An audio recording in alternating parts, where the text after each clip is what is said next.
Fala pessoas, e aí, vamos a mais um desafio?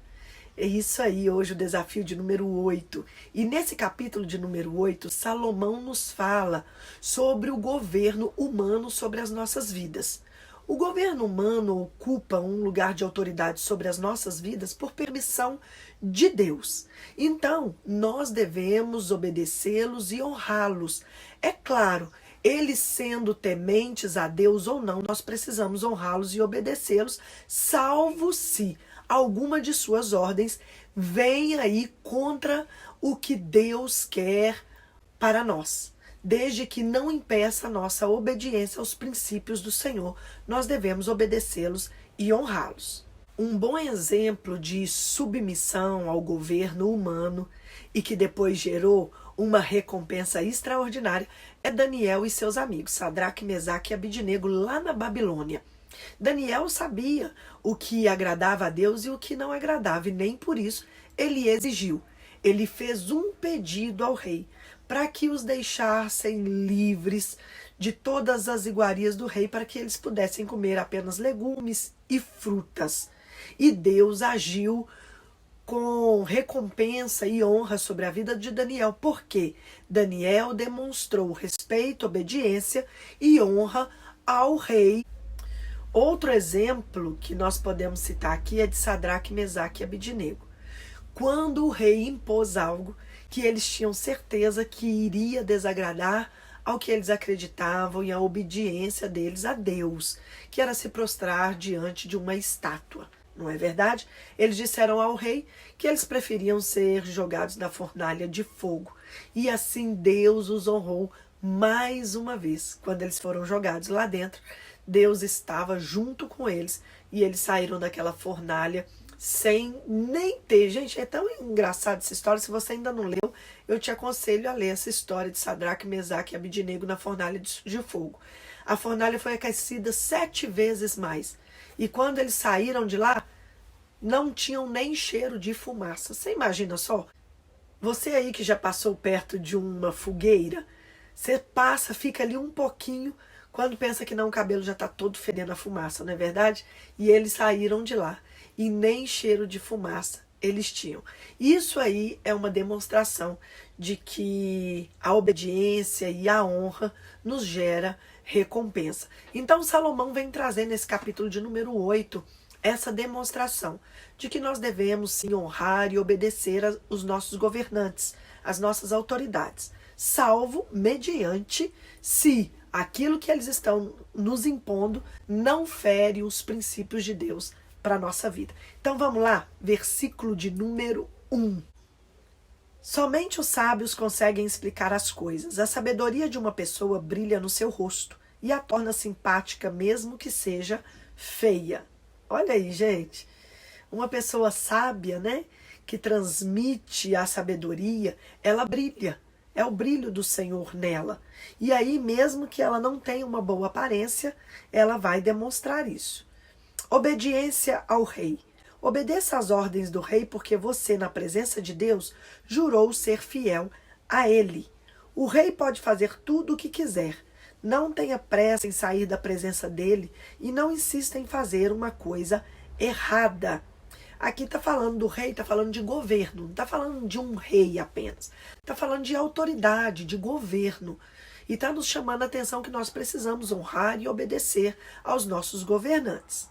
Versículo de número 4. O rei age com autoridade e ninguém pode reclamar do que ele faz. A autoridade está com ele. Enquanto você obedecer às ordens dele, nenhum mal lhe acontecerá. A pessoa que tem sabedoria sabe como e quando agir. Existe um tempo certo e um modo certo de fazer cada coisa, mas o nosso grande problema é que não sabemos o que vai acontecer amanhã e não há ninguém que possa nos contar. Ninguém pode dominar o vento, nem segurá-lo. Assim também ninguém pode evitar a morte, nem deixá-la para outro dia. Nós temos de enfrentar essa batalha e não há jeito de escapar. Nós precisamos saber e entender, pedir a Deus discernimento do momento certo. Muitas das vezes a gente ouve alguma coisa até mesmo do nosso governo e a gente logo já quer impor a nossa verdade, né? A nossa opinião como verdade absoluta. E nós precisamos entender que a verdade absoluta é um problema. Depois eu falo sobre isso, a verdade relativa e a verdade absoluta. Mas enfim, nós precisamos orar a Deus e pedir a oportunidade certa para que nós possamos falar a um governante, falar ao rei, falar a uma autoridade que o que ele está querendo não é bom, não é certo, não condiz com a sua autoridade. E Deus nos dá essa oportunidade. Mas aquele que quer impor a sua verdade como uma verdade absoluta, ele não será ouvido. Vamos continuar aqui? Os bons e os maus. Versículo de número 9. Eu vi tudo isso quando pensei nas coisas que acontecem neste mundo. Houve um tempo em que alguns tinham o poder e outros sofriam dominados por eles. Eu vi o sepultamento de pessoas más. Na volta do cemitério, notei que eram elogiadas, e isso na mesma cidade onde haviam feito o mal. Isso também é vaidade. Por que será que as pessoas cometem crimes com tanta facilidade? É porque os criminosos não são castigados logo. E é verdade, a gente vê isso no dia de hoje, né? Por que continuam tantas criminalidades, tantas coisas erradas? Porque não são punidos à altura. Se houvesse uma real punição à altura, eles não fariam mais, não é verdade? Um criminoso pode cometer 100 crimes e continuar a viver. Sim, eu sei que dizem. Se você temer a Deus, tudo lhe correrá bem, mas não correrá bem para os maus. A vida deles passa como a sombra. Morrerão jovens porque não temem a Deus. A pessoa que não teme a Deus, ela morre cedo. E a gente vê isso dia após dia, né, gente? Diariamente. Nós vemos jovens morrendo tão cedo porque não têm temor a Deus. Versículo de número 14. Mas isso não tem sentido. Vejam o que acontece no mundo. Muitas vezes os bons são castigados e não os maus. E os maus são premiados e não os bons.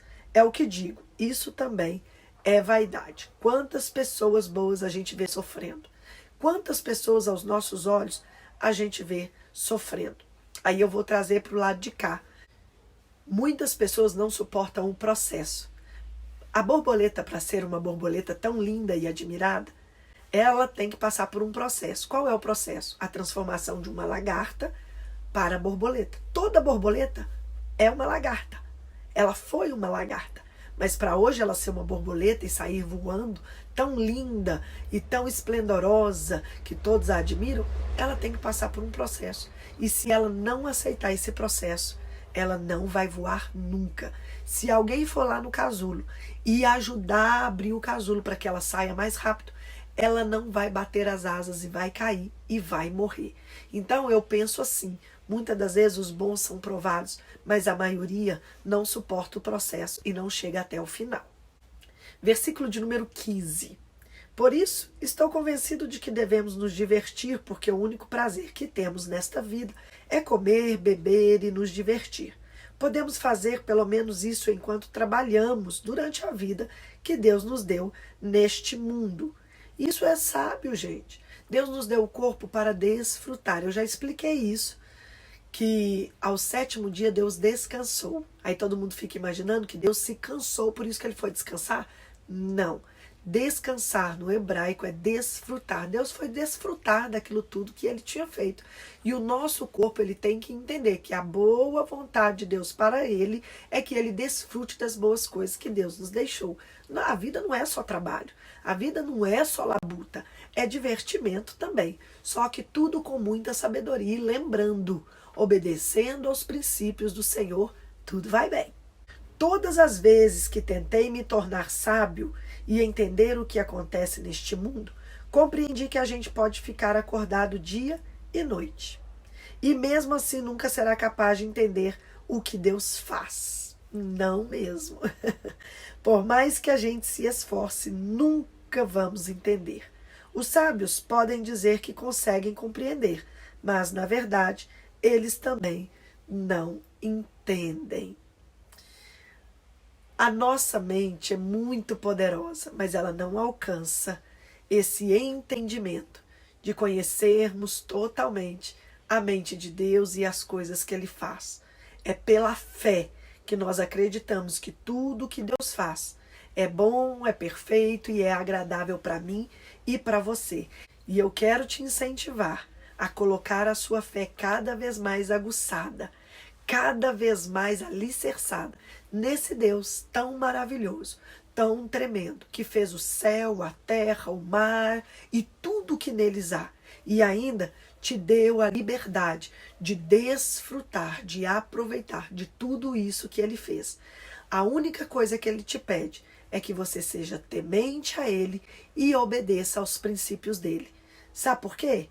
Porque Ele tem certeza que fazendo assim, você será bem-sucedido. Deus tem prazer em nos abençoar. Ele já preparou tudo que nós precisamos para termos uma vida com excelência. Então agora é só a gente fazer o que precisa ser feito. Eu espero que esse capítulo tenha sido de bênção para a sua vida. E eu tenho certeza que nós vamos vencer esse desafio de Eclesiastes 12 capítulos, rompendo em fé e alcançando aí uma vida abundante. Bom, não esqueça de dar o like. Não esqueça de fazer um comentário para que, se alguém tiver perdido na rodovia do YouTube, possa ir encontrar esse vídeo e ser abençoado também. Que Deus te abençoe, paz e prosperidade. Shalom, shalom e até amanhã.